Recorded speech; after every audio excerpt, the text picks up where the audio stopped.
how softly it speaks, for me. It was a spring morning in a quiet cafe. I was a writer and he was an artist. His name was Luca. From the first moment he sketched me in his notebook, it felt like the end of something old and the start of something eternal. We traveled to Paris, the city of love. We climbed the Eiffel Tower, got lost in street festivals, and shared sunsets under the glittering lights of the Seine. Luca whispered, "Let's not rush. Let's know each other really know," and I smiled. Because that's how forever begins.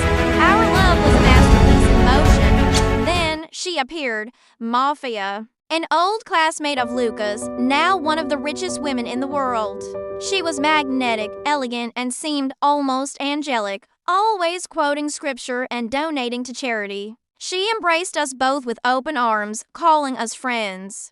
But behind her kind smile, her eyes held a flicker of panic. Late at night, in her penthouse, Mafia would clutch a black crystal, a hidden charm. She believed it was the source of her wealth, a pact she made with a mysterious order. It required her to feed the energy of others' trust and love. A voice from her past would whisper, "The charm demands what you took the love of the innocent, or you'll lose everything." Torn between greed and guilt, she drew us closer, needing our energy to sustain her empire.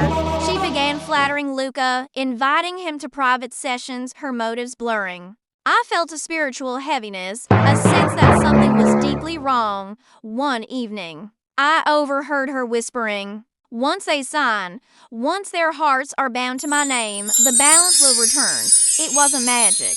It was manipulation disguised as faith. Love itself was her currency. That night, in the middle of a storm, Luca and I confronted her. "Mafia," I said, "we know about the charm." Her voice trembled. "I built everything from nothing. I can't let it fall." Luca replied, "True faith doesn't take from others, it gives."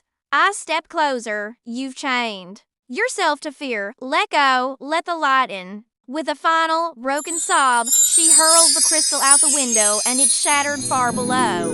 The rain stopped. Weeks later, Mafia admitted everything, repurposing her fortune to rebuild what she had. Broken, she stood by our side, not as a villain, but as a friend who chose redemption. At our small wedding by the Seine, as Luca and I exchanged vows, a gentle rain began to fall soft and forgiving. We once thought love was just a feeling. Now, we know it's a choice to see the light, even when the world grows dim. Greed is the hunger that never ends, but love is the light that never fades.